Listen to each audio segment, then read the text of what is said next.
These well-crafted phishing pages sent the stolen credentials to a remote server You the police? for carrying out further attacks against government-related infrastructure. Hello, my name is Marc Drouinaud. Microsoft has some eye-popping stats when it comes to cybercrime activities in our nation. Today I'm going to discuss these new statistics that matter to you and I, courtesy of Microsoft. North Korea is involved. After that, I'm going to talk about another story of how a group is using Google advertisements to spread malware on our computers. Let's start with the first story, courtesy of Cyberwarfare. So Microsoft published its 2022 Microsoft Digital Defense Report, which warned against a disturbing rise in aggressive nation-state cyber attacks. The report captured trends observed between July 2021 and June 2022. Let's dive into the details. The report observed North Korean threat actors are highly engaging in crypto theft, which has been the source of its funding for them. China was observed extending its cyber espionage attacks to wield greater regional influence in Southeast Asia.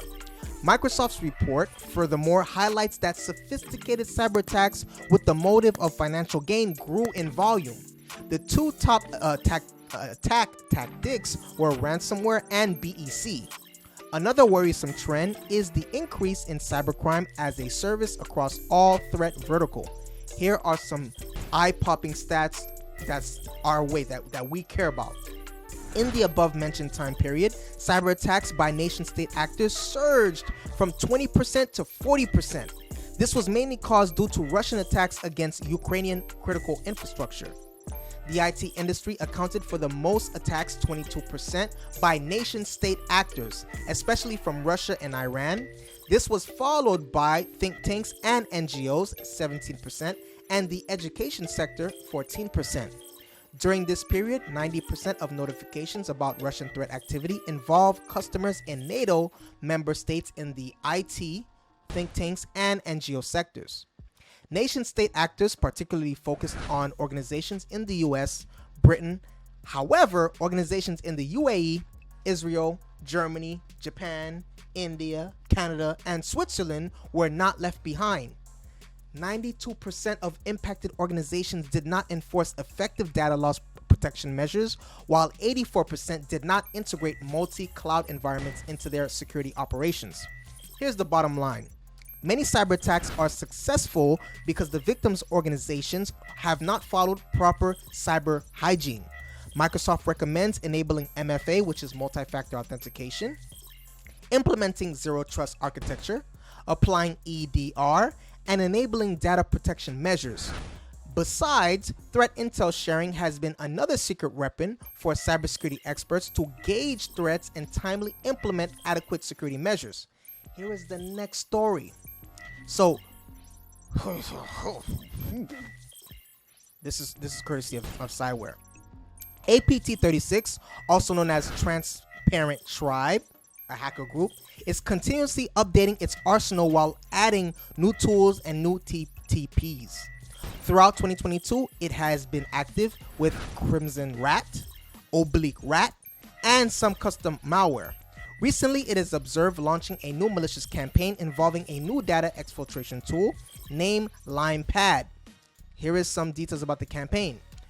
According to Zscaler researchers, the Pakistan-linked adversary is targeting employees of Indian government organization. So there is some fighting going on between Pakistan and India, apparently. Transparent Tribe threat actors abuse Google advertisements for the purpose of malvertising to distribute Trojanized version of a two-factor authentication solution called Kavach. They control certain third-party application stores and use these as a gateway to redirect unsuspecting users to attacker-registered domains hosting the latest backdoored variants of Indian government-related applications. The group uses LimePad tool that is designed to steal and upload data from the infected host to the attacker's server. It is modular and contains many custom Python libraries developed by the attacker to assist the main functionality. Here is the techniques of this, of this attack. APT36 has registered several domains spoofing Indian government organization sites to launch credential harvesting and phishing attacks. These domains impersonate Kavash NIC, which is National Informatics Center, login page, or other government entities. However, it redirects victims to the malicious domains only when accessed from an Indian IP address. Else, it is redirected to legitimate sites. These well-crafted phishing pages sent the stolen credentials to a remote server for carrying out further attacks against government-related infrastructure. Here's the conclusion. Although LimePad is in the very early stages of development, LimePad is the malware. Analysis of its key functionalities shows it can become the malware of choice for establishing long-term access to victims' networks. Its consistency with malvertising, credential harvesting, and phishing attacks hints towards its heightened motive. Wow. So there's some back and forth between India and Pakistan. I don't know. Please let me know your opinion on this matter. I really want to know. Please hit the subscribe button. Please hit the notification bell. Stay safe. I love you. Stay safe, Hack Pack. See you on the next video.